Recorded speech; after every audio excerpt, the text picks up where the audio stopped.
bonjour, coucou, na bande nyonso balandanga, bande nyonso oyo balandanga BBC Mpoi TV, je vous salue, je vous dis bonjour et surtout bon début de la semaine, les autres le 1er mars, bon début de la semaine, bon début à moi vraiment, Nzambe azanabi, Nzambe amonabi, Nzambe assister. Nzambe apesa ba solution na ba problème abatu ba baza ba mikakatano makambo ebele Nzambe nanga a assister bino bandeko lelo surtout zongi na moi analyse moko ndenge zala kaka na pesa na ba abonné nanga nyonso ba merci ba nyonso bazo s'abonner ba nyonso bazo commenter ba nyonso bazo support nga de près de loin. Je vous dis bonjour, je vous dis merci beaucoup na bolingo na bino o bozo lakisanga bolemba ngaite parce que naza ndeko na bino naza na besoin ba soutien na bino lelo vraiment na ena moi analyse juste il y a quelques minutes na oumela nanga te ezaka lisolo oyo ezoleka na net ya mama Mélanie mama moko boyo alingaki asungaki ba azaki na colline ya atinaki na kin po ba pesa ba orphelin na ba veuve. Mais moi nga na kolobela côté ya belle vie, côté ya pocket na kosimba te parce que wana eza entre parenthèses. Ce qui nga na kolobela côté ya belle vie parce que belle vie au départ tolandaka belle vie total à théâtre na total à vraiment savoir na ndenge azalaka. C'est une fille azalaka na problème na batute na façon alobaka. C'est une fille amona na ka non azalaka loin na makambu ya mabe. Alors, à ma grande surprise, c'était 2 jours passés. C'est 3 jours passés, à Toki Susuke, non, maman Mélanie, na landa qui paye nani émission na asala qui na les news. Azo confirmé n'enga tinda ki biloko na qui n'est pas coquette entre parenthèses atin abenga qui paye belle vie. Alors, belle vie na ngam na effectivement akena ko zo biloko na ndenge maman Mélanie wana abenga qui a supplié soit disant que non akene ko zo la biloko parce que biloko e oumeli trop na agence mutoko sungaye pour na ko zo azala kité. Alors, belle vie na mutema na ya bolingo ya mawa asali nini atinda ki chauffeur na akene ko zo biloko. Tant biloko eye maman Mélanie soit disant que non maman Mélanie a ebisa qui belle vie que biloko wana akabela donc comédien nyonso ya koleka wana o eloko ko sepelisa azwa. Alors nanga mopé à belle vie elle avait fait ce qu'on l'avait dit. Mais à sa grande surprise, à mon maman Mélanie a commis na émission, a commis n'importe quoi. Et lorsque maman Mélanie a tindaki biloko, maman Mélanie a loba ki ba cité kombo na été. Elle n'avait pas voulu que non ba pointer kombo na ou encore ba que non. C'était elle qui avait envoyé les histoires. Mais na minute oyo, maman Mélanie a ebani. Siko ato lobani. Alors je vais un peu toucher na côté maman Mélanie. Vous savez, bandeko Bible se biso ce que au cabine liboko ya droite, ya gauche et batté. Alors la minute je ne sais pas, c'est que maman Mélanie a sali est-ce que ce tobito solo la bien. Est-ce que maman Mélanie a sali bien la minute on est comme ko cité batu. Malgré azaki na besoin ko sunga batu, atina ipe biloko ke non e sunga batu na ngambo wana na minute mbutu ekoti entre na kati ba comédien maman Mélanie appelé Simoto entre ba comédien maman Mélanie appelé Simoto na ba veuve. Alors eza kitoko côté tant que maman tant que mukolo ozana bolingo wana ozana mawana ya kosunga batu mais bakenda na makambu ndenge oke wana te. Alors ngana lingina loba nini nazana audio moko oyo belle vie azo regretté ndenge maman Mélanie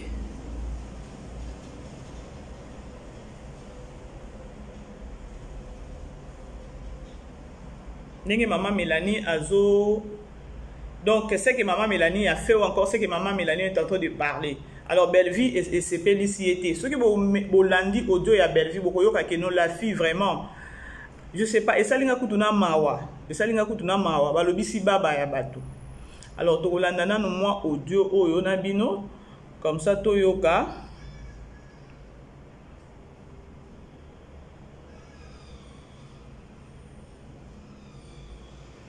Attendez. Tocha audio oyo toyoka.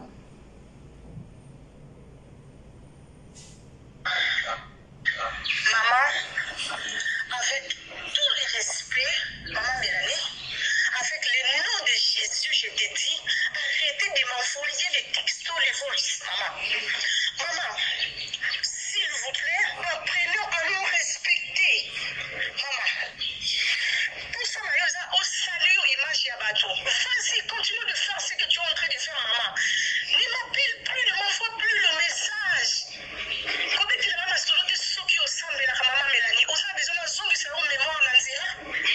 Mosambeli akabolaka bato te. Mosambeli apesaka atiaka nde kimia na kati ya bato.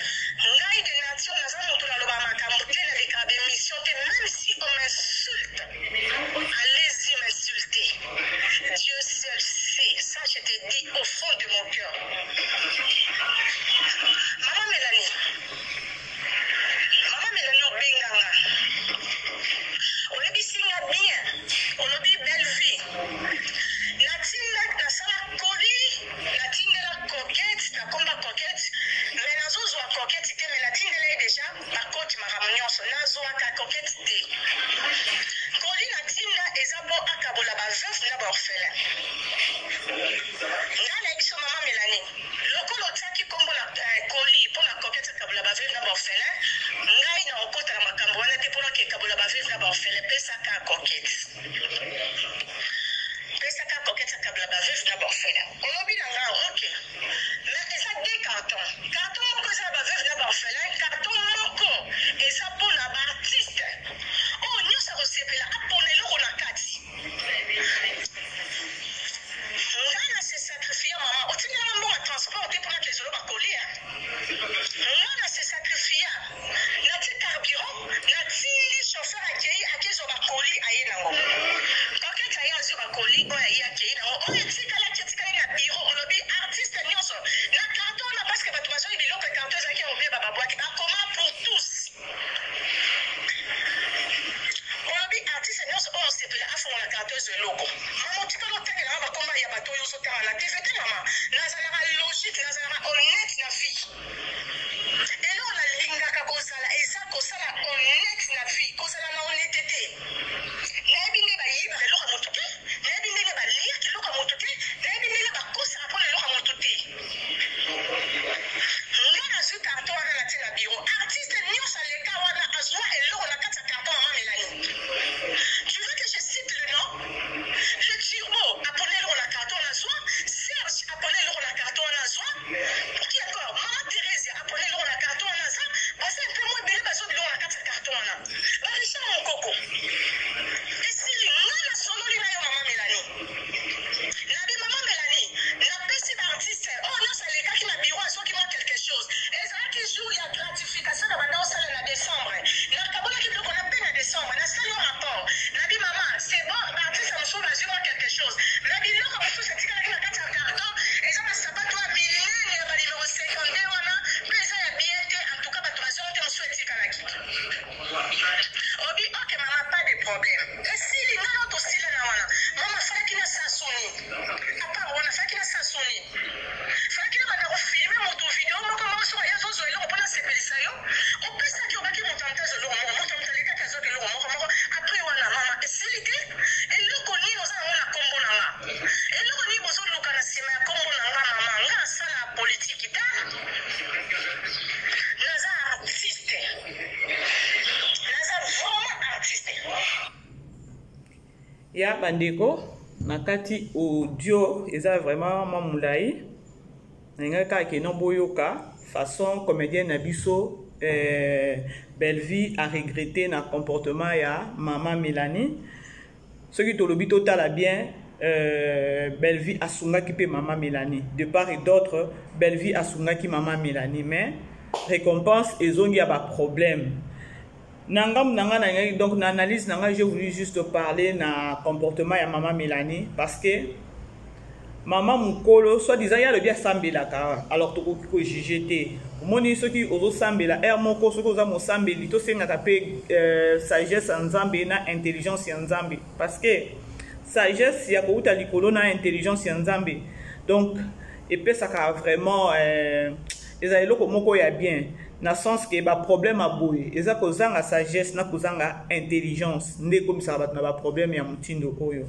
Mama Mélanie soki ozalaki mama moko trop sage, ozalaki mutu moko même pas ya koleka na ba média ou encore na koleka na ba internet parce que na début déjà yo lobaki ke no ba citer kombo na yo te, mais na minute oyo nde siko simbi internet ozosala ba émission epai na epai.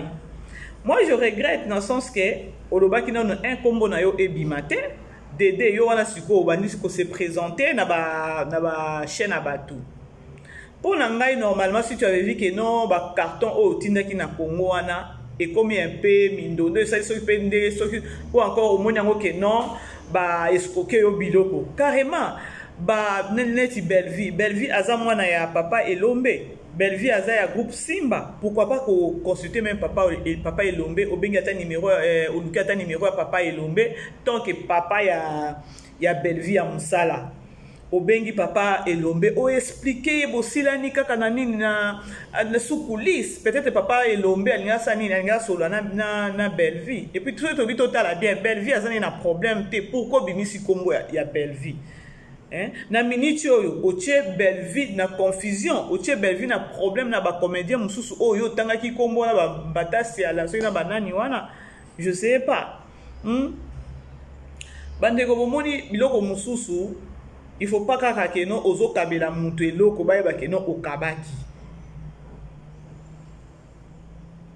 na biloko ngo na banjo loba et comment que biloko ngo ozo tindela batu ezaki biloko moko ba problème po biloko bimisa ba problème boye na minute oyo ba comédien ba komi na ba problème ba mususu ba komi na ranki na belle vie angani belle vie angani abimisa kina carburant na ye atindi chauffeur na ye ba ke bazui biloko ayebe na biloko anini akabeli bato asi mama Mélanie façon sali yango te c'est comme si Olingio Kabula ba comédien c'est pas bien c'est pas vraiment propre na ndenge okende na makambo ngo mama na biso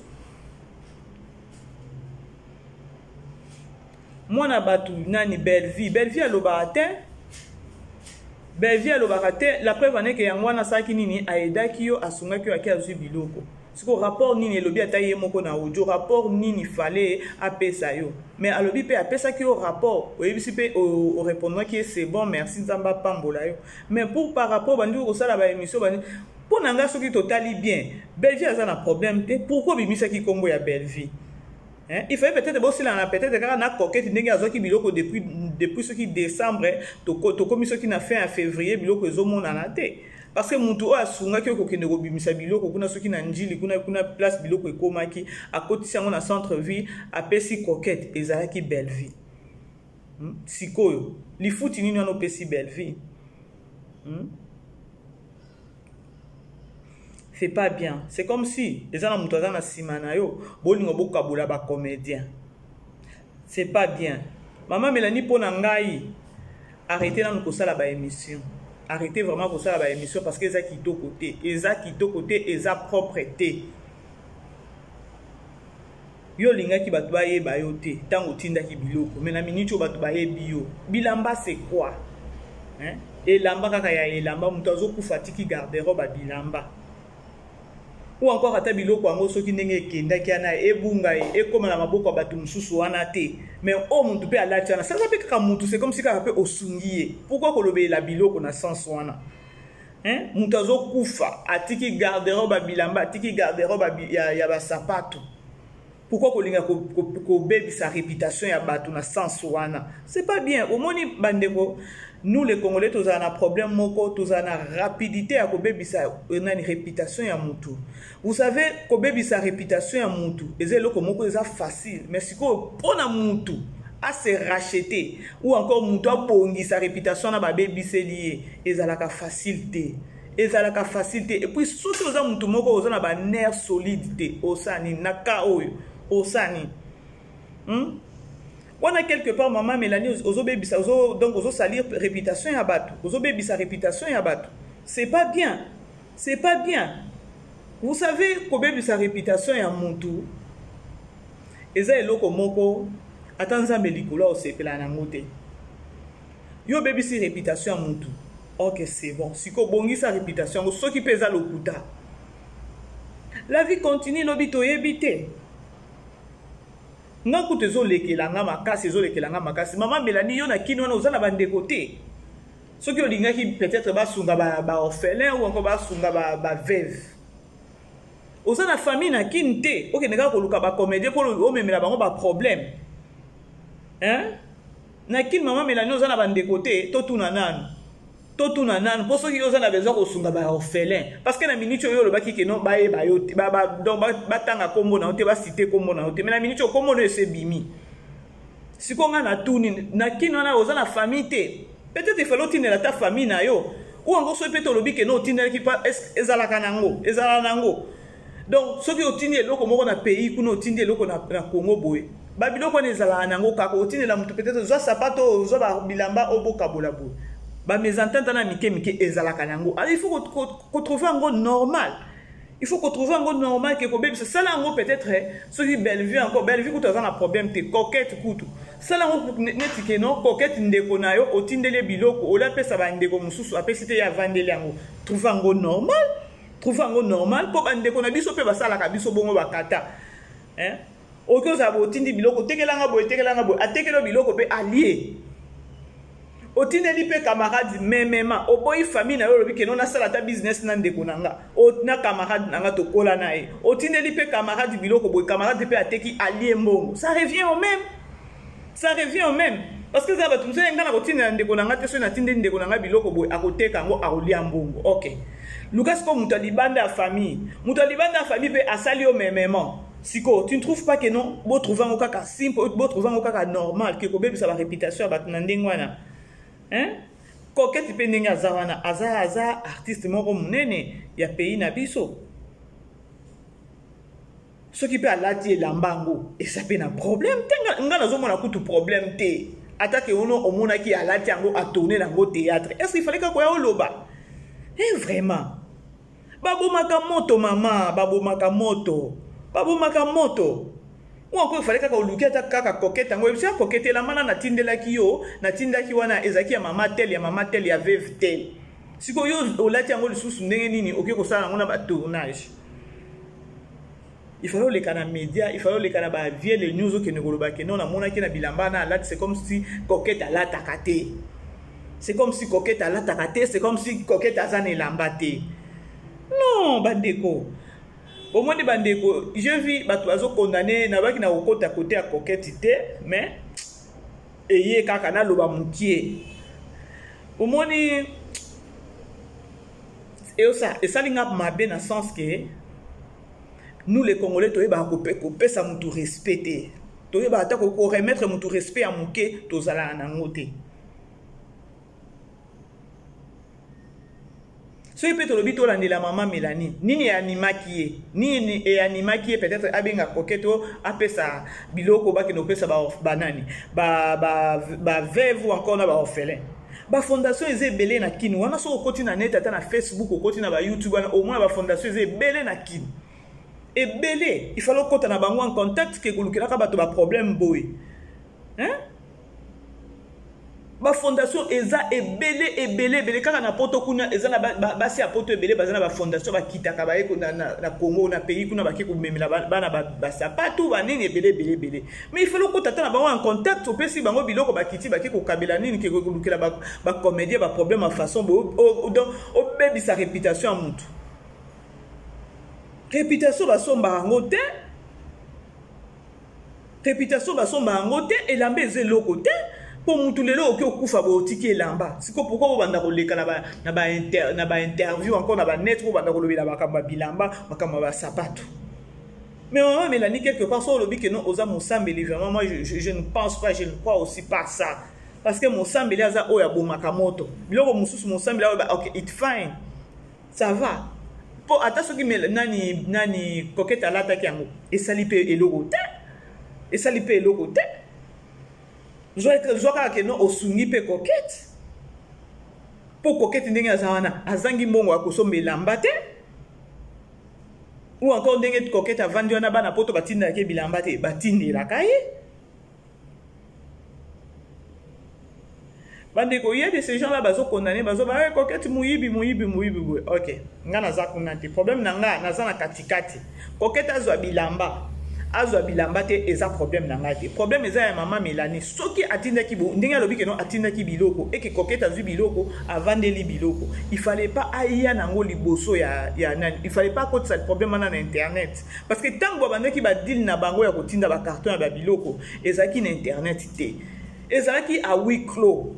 Maman, il fallait azala sage dans le sens que non, ba coquette on a bazana ba papa na bango ya groupe baza, ba papa nani ba papa elombe baza, ba papa ya banani yana ba massage ba mikolo oh baza na ba réunion, ba chef na bango ba réunion. Baza, il fallait consulter lukata muntu mo ke ko bebi sa réputation muntu na ndengo na façon boye. Na minute oyo. Il paraîtrait que non coquette azobela, il reste aussi à savoir. Ce que muntu azana vraiment na ba nerf solidité, ba kaya boye. C'est pas bien. Réputation minute, réputation à coquette na minute oyo et baby. Si qu'on a obungisango.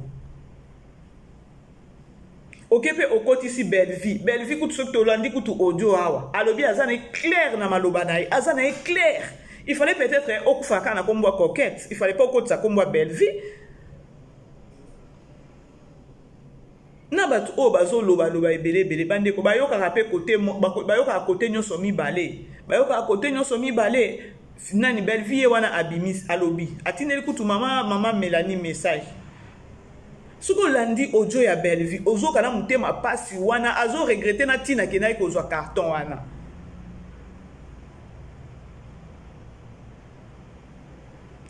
mabe makasi bandeko mabe makasi ko bebisa réputation ya mutu ezalaka bien te oko bebisa réputation ya mutu na minute mais po bongisango esili po kozala ta ba ne ata 3 ans aibaka et comme il passé on est zalaka na biso to bo sala ba passé te c'est pas bien bandeko c'est pas bien maman Mélanie ponanga si tu as une famille na Congo wana ezali ki bien otine la famille na yo ou encore so tango tindela ki ba coquette biloko ngo boy baye ba peut-être boy ki famille na yo baye ba maintenant minute oyo ndenge yo moko mibimisi famille no yebite famille na yebite siko ke non otindaki biloko ou encore ezana mutazana simano alingi bo bebisa ba réputation ba comédien ou encore bo tchatchi mvundu na kati ya ba comédien non ba comédien ndenge bazawa na balataka na bango totalaka ba théâtre na bango balataka na bango bo ko bêtiser bango te et puis ne bazana baza pe na batu o batindela bango bilamba partir à poto ezana lo moko ekolekela bango wana te. Alors il faut arrêter na babiloko mususu ya kosambwisa muntu kaka pona ilamba pona sapato. Soki yo pepe bakabela ki yo peka kuna na poto ngo bakabela ki yo pe ozo otindeli muntu ama obimi mo pa okeno osombaki. Il faut arrêter avec ce genre des histoires, c'est pas bien. Eza bien te soki mi bengi penza mosambeli air moko sengaka sagesse na intelligence ya kouta likolo. Po e baka air moko so situation eza o e bako gérer situation. Potango memaki babiloko tango bengana ki kuna batu nani internet ezalaki te mais na minute okomi oleka na chaîne oyo mabe ozonga boye mabe otinda ba audio mabe osiko ozoluka nini yo lobaki ba citer kombo na yote oyebana te siko na minute ozoyebana te eza pe conseil na bande na biso ya poto so boyebi ke no bozolingo tindela soki ba orphelin ou soki ba nini et puis moi nga ezolekela nga nana parce que tango bande na biso basalaka ba émission ba mentionnaka ba komaka sur na écran na ba komaka ba numéro ya ba ou encore ba posaka ba maman na ba veuve ba numéro na bango. Pourquoi pas ko zala direct na ba maman wana te bo bengi bango ba biki no to tindi koli bo ko ke ko ndeko kela ba to problème.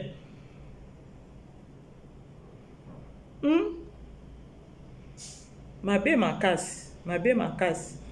Ok, bandeko na komi na suka ya émission na ngana baki na yaka kosala mo analyse muke parce que natalaki 2 jours na zolanda ne kolanda pe belle vie na yoki mabe na bino na sala mo analyse dans sens que non nga eloko esalinga pasi eza réputation ya mutu basombaka te bandeko o bazana comportement na kolingaka ko bebisa réputation ya mutu il faut arrêter avec ces histoires. Eza bien tes réputations, eza facile. Minute muke obebi si nani réputation mutu. Mais si ko pona obongi sa réputation mutu eza facilité. Et comment difficile. Maka soki pe mutu aza na ba nerf solidité problème. Alors voilà bandeko na komi nanga na suka ya analyse nanga. Na lobaika na lobi lango mo mukie na zo bino moins 20 minutes. Je suis arrivé juste à la fin déjà. Et analyse nanga, je vous dis merci. Je ne cesserai jamais de vous demander de vous abonner. Abonnez-vous massivement sur ma chaîne, partagez mes liens, commentez, aimez mes vidéos et au salam moi bien makasi. Je vous dis merci. Nzambe nanga amona bino, nzambe nanga apambola bino, nzambe nanga assisté bandeko nyonso baza na problème. On est là et on se voit prochainement avec vous. Bye bye.